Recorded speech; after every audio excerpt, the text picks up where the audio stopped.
of Chicago, Joshua. So stay cool this weekend. Hopefully next week we'll have some better news for you. Hopefully, yeah. Stay cool. Hydrate. Hydrate, hydrate, hydrate. Thank you, Bill. That's NBC meteorologist Bill Cairns. This kind of heat can make keeping cool a matter of life and death. Power outages can make that dangerously tough. As Bill mentioned, Texas is roasting right now, and that is pushing its power grid to its breaking point. Again, we've talked about power in Texas before with the other extreme. You might remember last February, millions of homes lost power in a deep freeze. It's estimated that up to 200 people died. But cold is not the issue now. And really, heat may only be part of it. One growing issue is cryptocurrency and the business of making digital money called crypto mining. Texas attracts some of the world's biggest crypto companies, and those companies use a lot of power. In the coming years, by one estimate, they could suck up 18 gigawatts of power, 18 billion watts. 1 gigawatt is enough to power about 10 million light bulbs. Let's get into that with NBC's Gretchen Morgensen, a senior financial reporter for our investigations unit. Her new story is called, Can the Fragile Texas Power Grid Handle a Crypto Mining Gold Rush? Gretchen, first of all, let's explain Texas's power grid again for those who may not recall. It's got its own grid with an organization called ERCOT, the Electric Reliability Council of Texas. How does Texas use and regulate power, and why is that such a factor in this emergency? Well, Joshua, you're right. Texas is unique in its power grid because it is a standalone power grid. It does not tap into any other state's electricity grids. So when there are problems in Texas, that means Texas has to deal with them. It can't tap into neighboring states. Now, the reason that happened was back in the 30s when the Congress wrote a law about having the federal government overseeing the transmission of electricity. Texas didn't want to be a part of that. And so they have their own grid. It is unique, it stands alone, and they have to deal with problems when they arise.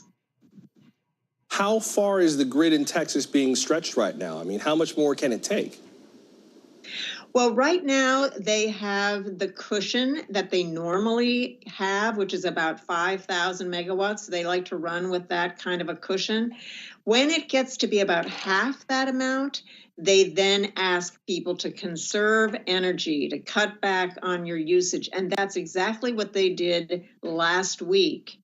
And so this is a situation where they have a lot of different pieces of a puzzle that have to fit together.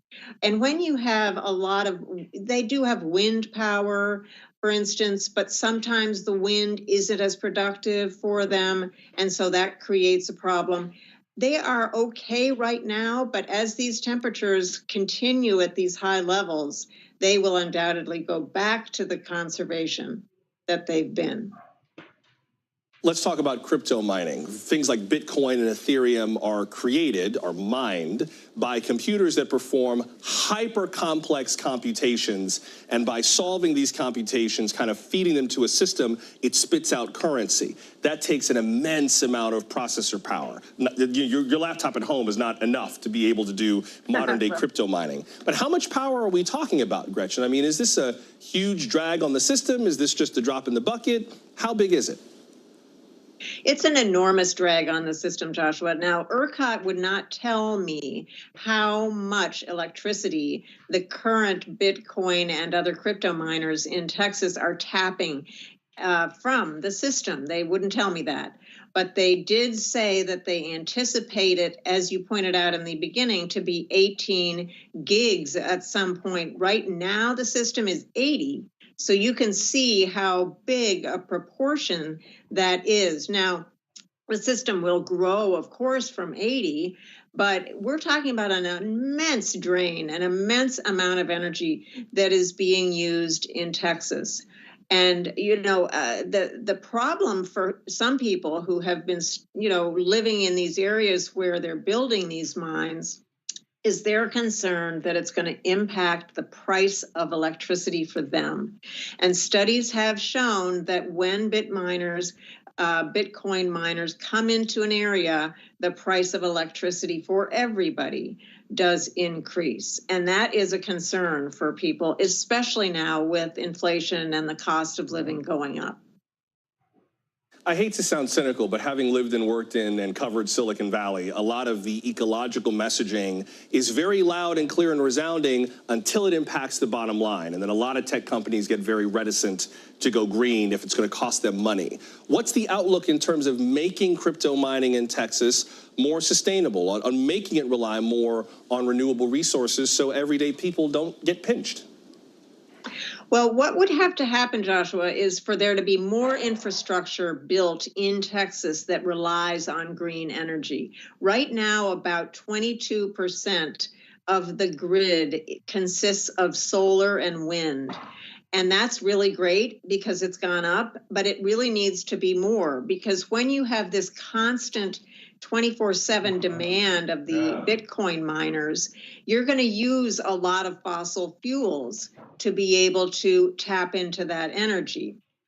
As Texas increases the infrastructure with wind and solar, that will be helpful. But right now, you're still talking about a relatively small percentage. So that needs to grow, and that doesn't happen overnight. NBC senior financial reporter Gretchen Morgensen. Gretchen, appreciate you breaking this down for us tonight. Thank you very much. Thank you, Joshua. In Montana, they've got something truly special cooking, and good luck getting a reservation. A dinner service run by refugees is getting rave reviews. Steve Patterson has our feature report before we go. It's the best time of the morning, time for that pop start, baby. Oh, I'm feeling the vibe today on the show. Right now on NBC News Now. We've got all the angles covered tonight. Look at what's making headlines around the world. We've got 3 new developments just this afternoon. We begin this hour with breaking news and the growing impact of Russia's assault. This is what it looks and feels like to try to escape Ukraine. I don't want to say goodbye. This factory has gone from making kitchen pots to lethal items. There's an intense artillery battle underway between Ukrainian forces and Russian troops. Breaking news this morning. The heartbreak, the grief, and the tears that we have seen here are all tragically familiar. Was there a school officer on campus? Because that's what we've been told. No. The shooting is once again reigniting the debate over gun laws. If it's Tuesday, it is primary night. The highest profile races yet this year. We are talking elections in a battleground state. The official confirmation of Judge Ketanji Brown Jackson. Let's zoom out a bit to our changing climate. What do we think that the new normal is going to be? We got some promising news this morning about the rollout of COVID vaccines for children under 5. Have you seen a demand for mental health services increase among Latinos? It's time for another honest conversation about what it means to be Asian American. The people of the Chamizal neighborhood aren't the only ones experiencing what they call environmental injustice. We're here to try to start conversation. A lot to talk about as we continue our rolling coverage. We're coming on the air with the news, NBC Scoop. Bringing the news to you is not only a job, it's an honor. The day's biggest political stories with trusted insight now and expert analysis now. A daily look at the politics behind the headlines. Meet the Press Now, streaming weekdays at 4 p.m. on NBC News Now. Hallie Jackson Now, weekdays at 5 on NBC News Now. Now Tonight with Joshua Johnson, streaming weeknights at 8 on NBC News Now.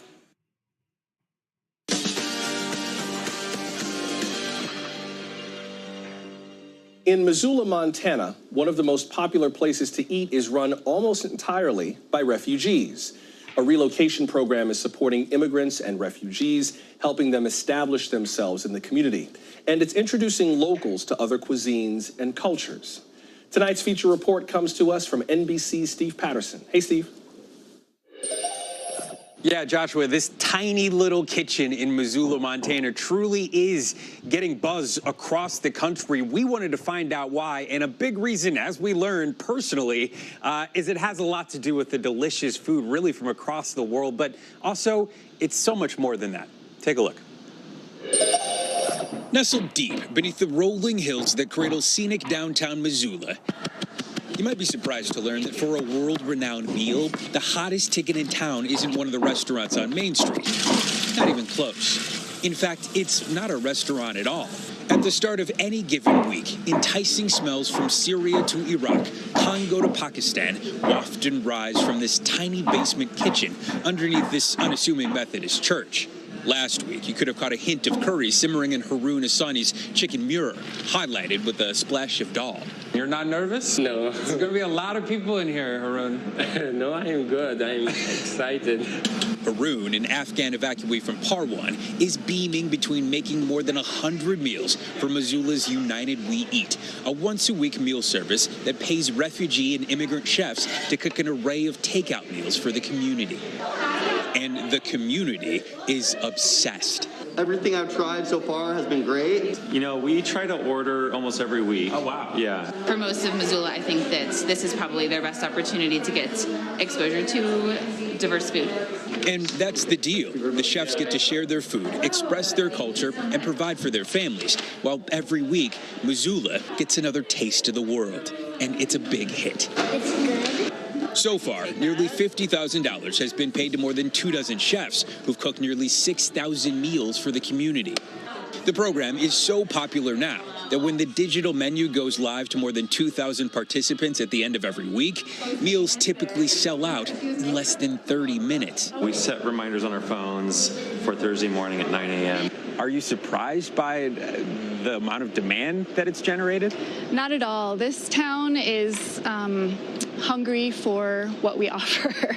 Program manager Beth Baker says the initiative is a cornerstone of Soft Landing Missoula, an assistance organization for refugees and immigrants that started back in 2015 during the war in Syria, when Montana was one of 2 states that wasn't accepting refugees. I think it offers an enormous amount of dignity.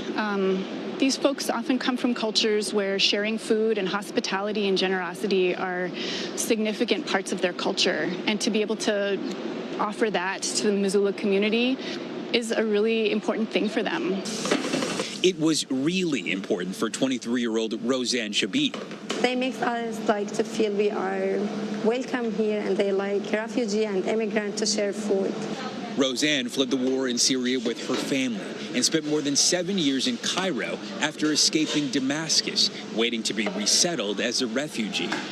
After cooking with her mom for the program, she was hired on as a full-time assistant kitchen manager because she loves to teach. I have a lot of questions about, okay, like what the ingredients, why you put this and why you make this with this and how you know that. And I love when they ask me like this question, because I want everyone to know, like, okay, more experience they will get, like they will take from us more experience. On this particular week, we caught Roseanne keeping Haroon focused. This one is good. Spinach should be along that wall. While kitchen manager Casey Chapman scrambles to make sure they have everything they need for an Afghan feast. Hopefully, that'll work great. Not the easiest thing to do in the middle of the Mountain West. About half of my job is just grocery shopping and tracking down specific ingredients for our chefs. We want it to be as authentic as possible, even in Missoula, Montana. And authenticity in service, culture, and ownership that's allowed young men and women like Haroon to thrive. Well, thank you so much. Thank you. This is very good. I thinking about the future. Maybe I will make a restaurant or cook Afghani foods. This is good for me for future and everything. Enjoy. Finding the freedom of peace through a prism of love, the barrier-breaking, universal language of good food. And so the program, United We Eat, they say right now they are in what they call the dreaming phase. They love what they're doing right now, of course, but they would love to be able to create their own space so chefs can be in there 7 days a week, you know, creating, trading ideas. Right now they rent that kitchen out only 2 days a week, so they'd love to expand in a few years, but they still are making people so happy and cultivating those dreams. Haroon, in that piece, by the way, he's been in the States like less than 2 years, didn't even know Montana existed before he came over, but he loves the community now, and the creation there has inspired him to sort of start his own dream. He would love to create his own restaurant in town, fill it with Afghan food, and serve the community. Everybody is dreaming right now, of course, but that's something that is only sparked by the creativity and the community there at United We Eat. Back to you, Josh. Very cool. Thank you, Steve. That's NBC's Steve Patterson with that report. Well, I'm hungry now, so show's over. But thank you for making time for us, and please do stay in touch with us this weekend with your thoughts and questions on anything we covered tonight. We're at NBC Now Tonight on Twitter, Facebook, TikTok, and Instagram. You can always leave us a brief but brilliant voicemail, 888-575-2NBC. That's 888-575-2622, or email us nowtonight@nbcnews.com. Until we meet again, I'm Joshua Johnson. Enjoy your weekend. Please drink more water than you think you need. Hydrate. Heat is no joke. See you Monday. Good night.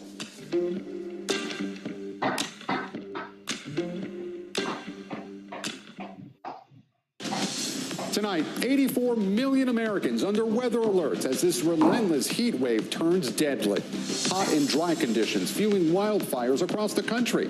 2 pilots killed trying to fight one in Idaho. Heat-related deaths also reported in Pennsylvania and Texas. Cities like New York and Boston preparing for the hottest days of the year, both making changes to this weekend's triathlons. And Six Flags in New Jersey shut down after the extreme heat caused a power surge. What do you need to know heading into the weekend? Also, the video just in, a small plane crashing just feet from a packed California beach where a junior lifeguard competition was underway. Rescuers racing into the ocean to pull one person from the wreckage. We'll have an update on their condition. Plus, Steve Bannon found guilty. The former Trump advisor convicted on contempt of Congress charges for refusing to testify before the January 6th committee. Intercepted at sea. The Coast Guard finding nearly 200 Haitian migrants packed onto a boat off the coast of Florida. Why Haitians are fleeing in record numbers and what will happen to those migrants now.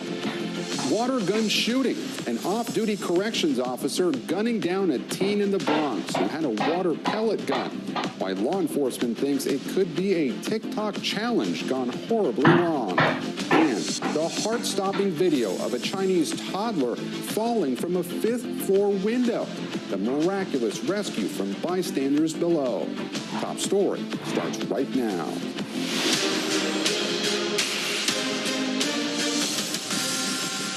Good evening. I'm Gabe Gutierrez in for Tom Llamas. We begin with that deadly heat wave sweeping across the country. More than 250 million Americans facing temperatures above 90 degrees. Highs in the Southwest could top 118 degrees. Heat-related deaths reported in at least 2 states. Vulnerable populations, including young children and the elderly, are at the highest risk. There's also growing concern over the water supply for 40 million people as Lake Mead continues to dry up.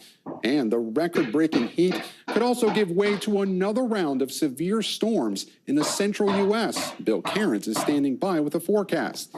But we begin with Jesse Kirsch, who leads us off tonight from Philadelphia. Tonight, millions of Americans kicking off the hottest weekend this year. I'm like drenched in sweat 24/7. 75 million under heat alerts today.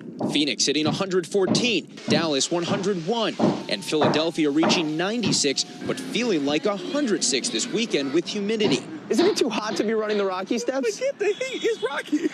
Out west, torturous temps could exacerbate Lake Mead's drought. Stunning new NASA images show more than 2 decades of shriveling. Extreme heat threatening an estimated 40 million people's water supply.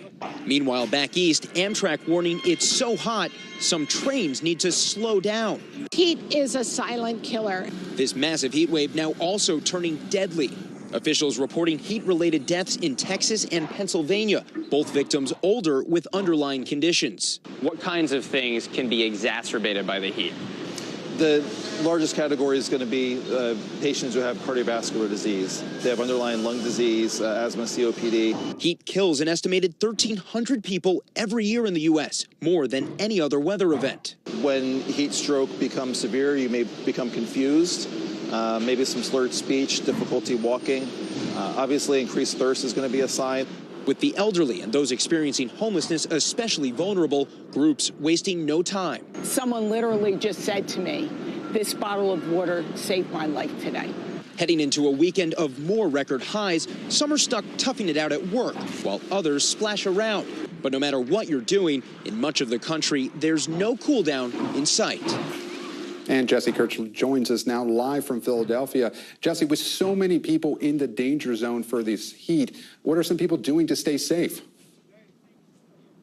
Yeah, so first off, here are some big tips from a doctor we spoke with here in Philadelphia. Hydration, right? That is always key, especially in this kind of heat. Stay indoors in the air conditioning as much as possible. Give yourself breaks if you're going to be spending a lot of time outside. And we talk about this often, Gabe, loose-fitting clothing, especially the kind that keeps you from getting sun exposure. A lot of people might think they want that tank top on a day like today, but you actually want loose-fitting long sleeves instead. Gabe? Good advice. Jesse Kirch, live for us in Philadelphia. Jesse, thank you. And this dangerous heat is not over yet. So let's bring in meteorologist Bill Cairns to walk us through the next few days. Bill? Yeah, Gabe, right on cue. This is typically the hottest week of the year. It's living up to its reputation. And then after we get through in the beginning of August, things usually begin to slowly get a little cooler as the sun starts setting a little earlier in the evening. So right now we're at the peak of the heating in the middle of the country. It still feels like 104 in Little Rock, Memphis, Dallas, 101, Wichita, 103. You get the idea. From coast to coast, it is a very, very hot early evening. And as far as the numbers go through the weekend, we have excessive heat warnings that are up for a little slice there near Philadelphia. Also, our friends from Tucson, the Phoenix, the Vegas are extremely hot. And then we add in all the orange, which is heat advisories, a lower level than the heat warnings. We get 84 million people. So we're almost getting up to about 25-30% of the country. So how hot will it be tomorrow? Tomorrow will be very similar to what we experienced today. About 100 to 105 from Omaha all the way down through South Texas. The East Coast, similar, mid-90s. Be humid in the morning, a little drier in the afternoon. But it's really on Sunday that we peak things out. D.C. hasn't hit 100 since 2016. The forecast is 99. It'll be close. Notice that things will cool off in the Northeast starting Tuesday. Even Lexington, Kentucky, Ohio Valley, St. Louis, you cool off as we get into Monday also. So there is some relief for some people, but none for areas like Dallas and San Antonio. And if we get those record highs, all of the red dots could see them on Sunday, including Hartford, Boston, and Albany. And finally, no relief, Gabe. We are going to watch that heat continuing into the end of July for the eastern half of the country. Wow, Bill Cairns with the extremely hot forecast. Bill Cairns, thank you. We're also following breaking news in California, where a small plane crashed off the coast of Huntington Beach. The accident captured on camera as a junior lifeguard competition took place just feet from where it happened. So let's get right to Vicky Vargas from NBC Los Angeles, who's at the scene with the breaking developments. Vicky? Evening, Gabe. There are close calls and then there are close calls. And this was both, if you want to put it in perspective. This is one of those planes that carries an advertising banner. It was flying initially from Compton. It went all the way to Malibu, had made a U-turn, and was headed back here towards Huntington Beach. According to the witnesses we spoke with, it didn't make any loud noises. They had no idea the plane was going to fall from the sky. And they describe it as almost descending slowly and getting down to the water's edge. Now, according to those who were here, the pilot got himself out of that plane.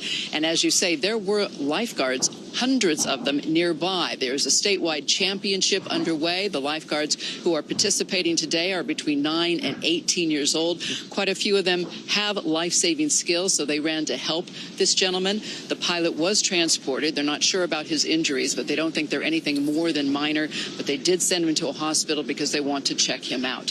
We are told that because these lifeguards actually swim some 200 yards out into the ocean, they were actually in between races when this happened. They say they had just finished a race, and so there were very few people in the water. That's how close this plane came to where that competition was going on. Again, Wes is telling us this was perhaps the ultimate close call. The plane has now been pulled out of the water. It's been dragged across the sand, and it will undoubtedly be the centerpiece in an NTSB investigation. Wow, Vicky Vargas from NBC Los Angeles. An incredible story. I suppose if a plane has to crash, it should crash next to so many lifeguards. Vicky, thank you. To Washington now, a judge finding former Trump advisor Steve Bannon guilty of contempt of Congress after he failed to appear before the January 6th committee. Bannon didn't put up a defense, but had lots to say outside the courthouse. Pete Williams reports. Just shy of 3 hours after getting the case, the jury came back with its verdict, guilty on 2 counts for refusing to provide testimony and documents to the committee investigating the Capitol riot, which wanted to know about his contacts with President Trump and others leading up to it. Steve Bannon's lawyers did not call any witnesses, instead urging the judge to throw the case out, arguing that the government failed to prove that he intentionally refused to comply. At first, they said Bannon couldn't obey the subpoena because former President Trump asserted executive privilege. Later, they said he never declined to cooperate, he was just negotiating. Then today, they suggested the subpoena was issued without following the rules. But prosecutors said the case was simple. Bannon received a valid subpoena from the January 6th committee and refused to provide anything in response. The jury agreed. Bannon didn't take the stand during the trial, but he did his talking outside, blasting the committee members who the judge said couldn't be compelled to appear. The gutless members of that show trial committee, the J6 committee, didn't have the guts to come down here and testify in open court. His lawyers say they'll appeal because the judge said Bannon's reasons for not complying didn't matter legally. That can't be the standard in a case, especially in a case that holds the potential for a jail sentence. And Pete Williams joins us now from outside the courthouse in Washington. And Pete, it seems the jury came to a pretty quick decision here. So when is Bannon expected to be sentenced? Well, the sentencing is now set for October 21st. Of course, in the meantime, his lawyers say they'll appeal, but it's doubtful that would be resolved before the sentencing date. And he's likely to face some jail time because the statute here has a peculiarity. It says there's a minimum of at least 30 days in jail. So we'll see whether the judge says those 30 days on the 2 counts are served together or one after the other. But he's likely to face some jail time, Gabe. Our justice correspondent, Pete Williams, thank you. Staying in Washington now, tonight, new calls by members of the January 6th committee for a criminal investigation of former President Trump after last night's explosive testimony about how he failed to take action as the deadly Capitol riot unfolded. Here's Kristen Welker. Tonight, January 6 committee members are intensifying pressure on the Justice Department to investigate former President Trump after its high-stakes hearing Thursday night. I sure as hell hope that Merrick Garland has an open criminal investigation into Donald Trump. It all comes amid new revelations at the hearing overnight, including these outtakes of taped remarks from January 7th, when Mr. Trump refused to say the election was over. But this election is now over. Congress has certified the results. I don't want to say the election's over. I just want to say Congress has certified the results without saying the election's over, okay? And the chilling testimony of an anonymous White House security official who said members of former Vice President Pence's security detail were afraid for their lives. There were calls to say goodbye to family members, so on and so forth. And on the president's detail, a D.C. police sergeant corroborated key parts of former Trump aide Cassidy Hutchinson's testimony, who said earlier Mr. Trump got into an argument with Secret Service agents while leaving the rally, demanding they take him to the Capitol, which they refused to do. The only description I received was that the president was upset and that was adamant about going to the Capitol, and there was a heated discussion about that. A person close to the Secret Service disputes the president ever assaulted an agent, as Hutchinson also alleged, based on what she says she was told, but does not deny the president became furious. Tonight, the agency director saying since day one, he has directed his personnel to cooperate and, quote, we're currently finalizing details and times for follow-up inquiries. The committee recreated the 187 minutes of the attack blow by blow, saying Mr. Trump watched it unfold on TV and never called a single law enforcement agency. To me, his refusal to act and call off the mob that day and his refusal to condemn the violence was indefensible. And this moment met with laughter. Trump allies Senator Josh Hawley fleeing the Capitol moments after he'd raised his fist in apparent support of the rioters outside. Former President Trump, eyeing 2024, accused the committee of spreading lies, as Vice Chair Liz Cheney punctuated the proceedings with this closing question. Can a president who is willing to make the choices Donald Trump made during the violence of January 6th ever be trusted with any position of authority in our great nation again? And that is a central question. Kristen Welker joins us now from Washington. And Kristen, this had been the last scheduled hearing, but the committee now says there will be more? Gabe, that's absolutely right. Vice Chair Liz Cheney said the dam has begun to break and that new witnesses are coming forward, that they're getting new information. And she ended the hearing by saying she'll see everyone in September. You can expect in focus in this investigation will be the Secret Service. We are told that 2 of those agents who were in the car with former President Trump during that alleged dispute have retained legal counsel. Gabe. Kristen Welker, thank you. For more analysis on those hearings, I want to bring in John Allen. He's NBC News Digital Senior National Politics Reporter. And John, thanks so much for joining Top Story. As Kristen just mentioned, this is the end of what the Select Committee is calling the first phase of hearings, with more to come in September. So at this point, what's the picture they've painted of that day? Well, that's a great question, Gabe, because there's been so much information.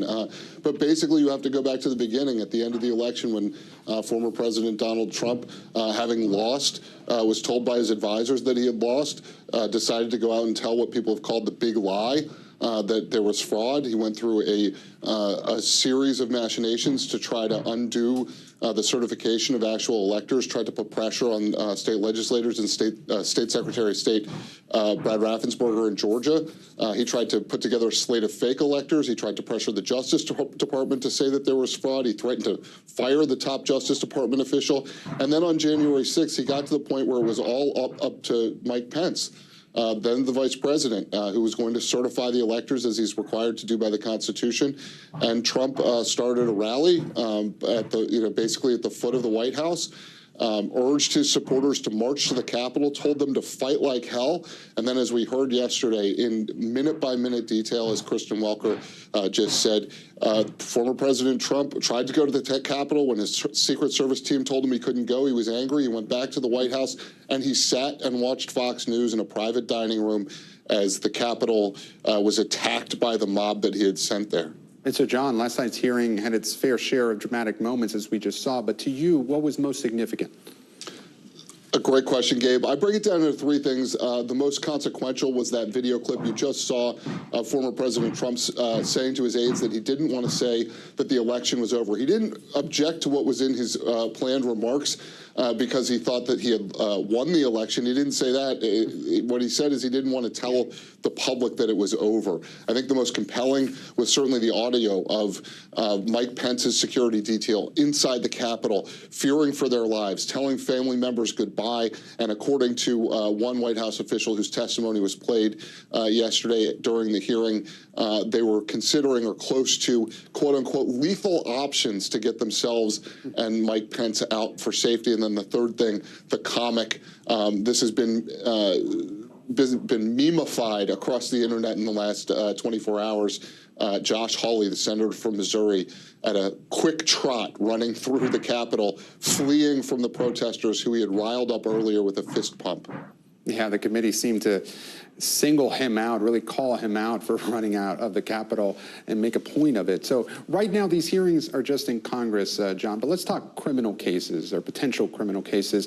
In those, the problem for prosecutors that they would have is to establish intent. So in this instance, if it moved to some sort of criminal phase, they would have to establish that former President Trump knew exactly what he was doing, unleashing a violent mob on the Capitol in an effort to stay in power. Do you think the committee has come close to clearing that threshold?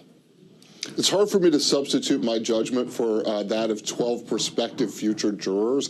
But what I would say is that that's what the committee is certainly aiming at. And a lot of the testimony, not just yesterday, but in prior committee hearings has gone to that. But particularly in last night's primetime hearing, what you heard over and over again from White House officials was that all of Trump's team went to him or went to each other to try to find ways to convince him to try to say something to stop the riot that he was, again, watching on television in a private dining room.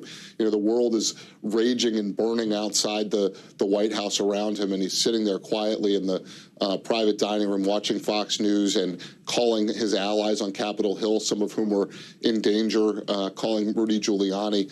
And, you know, again and again, what you heard was everybody in his orbit was trying to get him to give a stand-down order to the mob that he had incited to go over there, and he simply wouldn't do it. And the argument from this committee, certainly, and potentially from prosecutors at some point, will be that that's not just benign neglect, but that the President of the United States, in fact, wanted that to happen, reveled in it happening, and had incited it in the first place. John Allen, thanks so much. More to come in September. Now to the White House and President Biden's COVID diagnosis. His doctor saying his symptoms have improved as the White House posted photos of President Biden in a mask and back at work, where he had this short message. Let me start by apologizing my voice. I'm sure much better than I sound. Well, NBC News chief White House correspondent Peter Alexander joins us now. And Peter, what more do we know about how the president's doing? Well, we heard from the president's doctor today in another letter. He said that the president's symptoms have improved. He said that his symptoms still do include a runny nose, fatigue, and what's now a loose cough. His temperature, we're told, reached 99.4 degrees last night. At his return to normal, he took Tylenol to deal with some discomfort. And to avoid any interactions while taking that antiviral drug Paxlovid, President Biden has paused his cholesterol and blood-thinning medications. The bottom line, we saw the president. It's been important to this White House to demonstrate that he is continuing with a full schedule. He says he's working 8+ hours a day. Virtually, we saw him participating in a meeting with his economic team, talking about efforts to bring down gas prices. And earlier this morning, he received his intelligence briefing virtually as well, Gabe. And Peter, we still don't know where the president contracted COVID. So are there any other confirmed positives in the White House? Yeah, it's a good question. The White House says it simply doesn't know, that he was never identified as a close contact to anybody else. But they do say that 17 people have now been identified as close contacts to him. That includes the vice president, Kamala Harris, as well as his wife, the first lady. Both of them has tested negative so far. They both tested negative today, in fact. And none of those 17 close contacts, the White House says, has tested positive to this point. We'll keep a close eye on it, obviously, throughout the weekend, expecting to receive daily updates again from the president's doctor. Gabe? Peter, thank you. Now to Florida, where a small sailboat crowded with nearly 200 people was intercepted just off the coast of the Keys. The people on board believed to be migrants from Haiti, a country torn apart by political violence and economic instability. As Sam Brock reports, we're seeing the desperate escapes more often. Off the coast of southern Florida, a staggering display of people pushed to their limits. Nearly 200 men, women, and children believed to be fleeing from Haiti packed onto the deck of a small sailboat when they were intercepted by the U.S. Coast Guard near Boca Chica Key in the upper Florida Keys. Their boat spotted after it ran aground in shallow water late Thursday morning. The Coast Guard and Miami-Dade police circling the vessel, tossing life jackets and bottles of water to the migrants on board. For hours, crews worked to evacuate passengers, and at least 3 adults and 2 children were sent to local hospitals. The Coast Guard telling NBC News the people on board will be returned to their country of origin. The agency couldn't confirm where the migrants were from, but the boat they came on looked nearly identical to ones used by Haitians in recent months. This intercept, the latest in what has been a record year. More than 6,000 Haitians stopped at sea since October, the highest such number in 2 decades. And many more making the dangerous journey on foot. Roughly 12,000 Haitians reaching Del Rio, Texas last fall, packed under a bridge for days before being sent home. This coming after Haiti's president was assassinated almost exactly a year ago in the already fragile country where kidnappings are commonplace.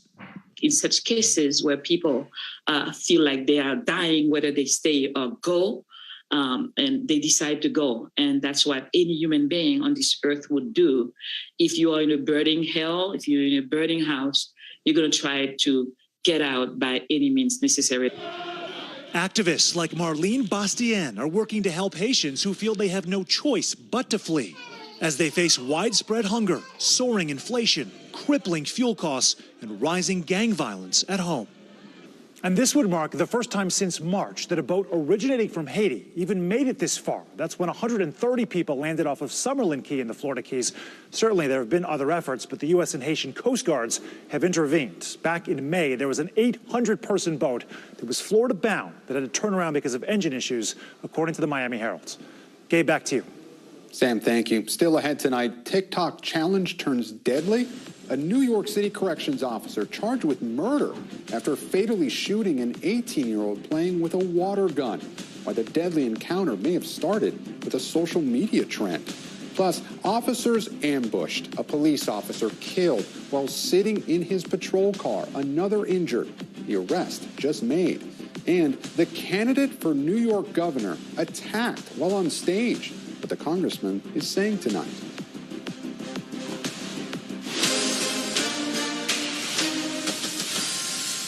We'll meet Ukrainians who are defending their country one block at a time. When you were still in Kiev, could you hear the bombing? My name is Lester. Hey, who's this? We're here to start conversations about the big things happening in our world, because it's not my job to tell you what to think. My job is to think about what you tell me. Now Tonight with Joshua Johnson, streaming weeknights at 8 on NBC News Now. Here's what's happening in your neck of the woods. Top Story with Tom Llamas is your news playlist on NBC News Now. And now, you can listen to it as a podcast, available anytime and anywhere.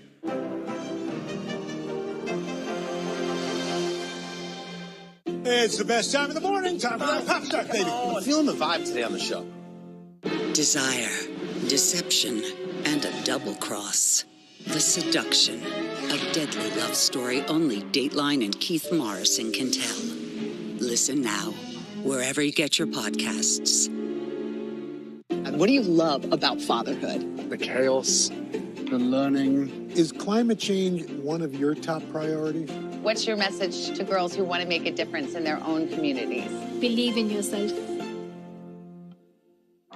At 73, Prince Charles is still waiting for the job that is his birthright. Do we want Charles? Do we want a monarchy? I'm Keir Simmons, and we'll take on these questions and more in our new podcast, Born to Rule. Listen now. You don't know when your moment's coming, but when it does, you take it. Top Story with Tom Llamas is your news playlist on NBC News Now. And now, you can listen to it as a podcast, available anytime and anywhere. The Seduction, Dateline's newest podcast. Listen now. We're back with a story out of New York City where an 18-year-old man is dead and a corrections officer is in custody. Now, police are investigating the role a water pellet gun that's gone viral on TikTok may have played in the alleged murder. Stephen Romo has the details. Tonight, an off-duty correction officer is now the one behind bars, and it's drawing attention to these surprising water pellet guns in viral TikTok videos, increasingly found at the center of injuries and even deaths across the country. Police say on Thursday night, 45-year-old Dion Middleton was arrested and charged with murder, manslaughter, and criminal possession of a weapon after allegedly shooting an 18-year-old man in the Bronx. The NYPD found Raymond Chalison unconscious and unresponsive with a real gunshot wound to his face. WNBC reporting 2 NYPD sources say as police rendered aid, an officer found one of those water pellet guns. There's no evidence that the victim pointed or fired the water gun, but it's one angle in their investigation, law enforcement sources tell WNBC. The Correction Officers Benevolent Association telling NBC Middleton, quote, fired a single shot in a situation where he felt his life was in immediate danger, particularly after feeling something hit his back. He pleaded not guilty today, according to the union. And after the incident, the NYPD posting this warning online, saying these guns are unlawful to possess in the city, characterized as air rifles. Violators found in possession of these will be issued a criminal summons, and the weapon will be confiscated.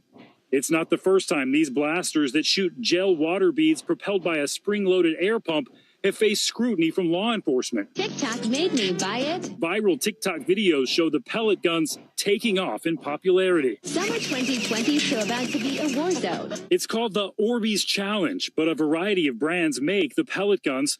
Other incidents across the country have prompted police departments to warn their communities. In Florida, a 19-year-old shot an Amazon driver, hitting him in the glasses and neck while driving.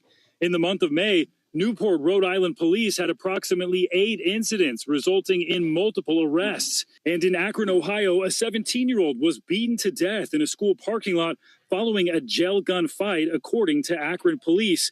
We reached out to Splatterball, the company that makes the bead blaster found at the battle, according to authorities, but have not heard back. And Stephen Romo joins us now live on set. Stephen, there are so many factors at play here. Such a tragic outcome, but what's the victim's family saying? Well, we reached out to Chalison's family, and they're, of course, upset right now, so they didn't want to speak with us. But according to the Attorney General, Middleton reported to work later that morning where he was apprehended by the NYPD. The judge set his bail at $1 million. Our efforts to reach him, or his family, or representatives were unsuccessful. Now, with regard to those actual water pellet guns, police departments are clearly concerned about them. For example, the Rhode Island Police Department warning those incidents are not only criminal acts, but they're also dangerous. They're stressing this TikTok challenge is not a joke, and there are consequences for incidents like this one. Stephen Romo, thanks for joining us here on Top Story. Thank you. Now to that frightening attack on a political candidate. New York Congressman Lee Zeldin, who's running for governor, was attacked on stage during a speech. He's now speaking out about the violence on the campaign trail. Kathy Park reports. And this, in the middle of a stump speech, is our last stand for New York. Congressman and GOP gubernatorial candidate Lee Zeldin attacked mid-sentence. You're done. You're done. You're done. You're done. Our affiliate WHEC capturing the moment. A man holding a sharp object approaches a congressman. Zeldin, who was unharmed in the attack, describing that object as a weapon. I noticed he had a weapon in his hand. And it had 2 holes where he had 2 fingers through the holes. It had 2 sharp dagger-like edges on it. And he was telling me, "You're done." During the attack, Zeldin grabbing onto the man's wrist before the crowd and campaign staff intervened. Monroe County sheriffs later identifying the suspect as 43-year-old David Jacobonis. He was subdued and restrained with zip ties. Jacobonis charged with attempted second-degree assault. The sheriff later releasing him on his own recognizance overnight. After the incident, Zeldin returning to the stage to finish his remarks. As soon as the sheriffs removed the attacker, I went to go finish the speech. I think it's important for us to always be standing up for what we believe in, not to be intimidated. It's unclear why Zeldin was targeted, but the attack comes against a backdrop of heightened political tensions across the country. An Ipsos online survey on behalf of the Violence Prevention Research Program found that roughly 20% of respondents considered political violence to be, in general, at least sometimes justified, with about 12% saying they would be somewhat willing to resort to violence themselves. But Governor Kathy Hochul, who Zeldin is challenging, and President Biden both condemning the attack. Biden adding, violence has absolutely no place in our society or our politics. I believe that political scores should be settled at the ballot box. I don't believe that there's any room in this country, in this state, in politics, for there to be violence on a campaign trail. And tonight, there's still a lot of unanswered questions, like what may have motivated the suspect to attack Zeldin. Also, it's still unclear if Jacobonis is represented by an attorney. Gabe? Kathy Park, thank you. When we come back, end of an era. WWE founder Vince McMahon retires amid an alleged hush money scandal. Who will be taking over? That's next. News is happening now. Look at what's making headlines around the world.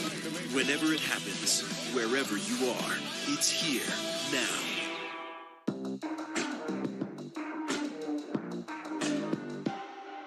Live from Ukraine. Crane from Uvalde, Texas. From Mayfield, Kentucky. To cover the news, you have to be in it.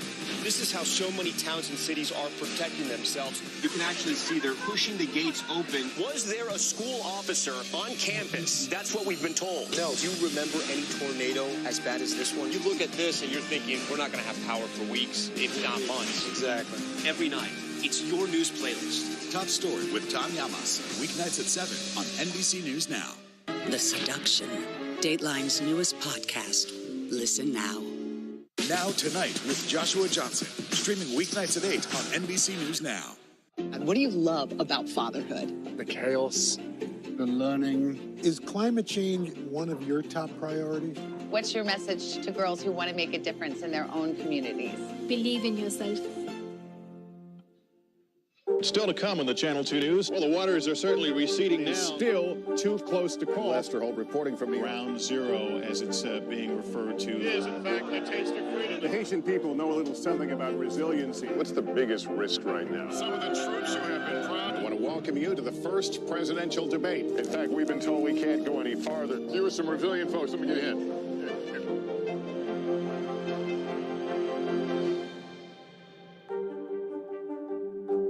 Sometimes the news can be difficult and overwhelming for kids to understand, so we've created a newscast just for them. We hope your family will watch Nightly News Kids Edition. You don't know when your moment's coming, but when it does, you take it.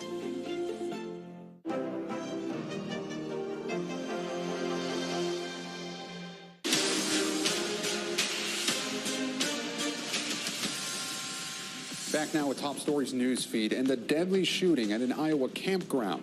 Police say 3 people were found dead at the Maquoketa Caves State Park just before 7 this morning. The 23-year-old suspect was also found dead from a self-inflicted gunshot wound. The park remains closed, and a camp there was evacuated. It's unclear if the victims knew their killer. An arrest tonight after a deadly ambush on police in Rochester, New York. Authorities say the 21-year-old suspect fired 17 rounds into an unmarked patrol car while hiding in nearby bushes. The 54-year-old veteran of the force and father killed. Another officer and bystander injured. Police say the suspect was later found in a crawl space of a vacant house and was taken into custody. And WWE founder and CEO Vince McMahon is retiring. The 77-year-old announced his decision in a statement, adding his daughter Stephanie and WWE President Nick Khan will become co-CEOs. Stephanie will also serve as chairwoman. The announcement comes a month after he stepped back from his executive duties amid allegations he paid millions of dollars in hush money to multiple former employees. Turning now to power and politics, where former President Trump and his vice president, Mike Pence, are going head-to-head on the campaign trail for opposing candidates in the governor's race in Arizona. This, of course, coming just after Thursday night's January 6th hearings.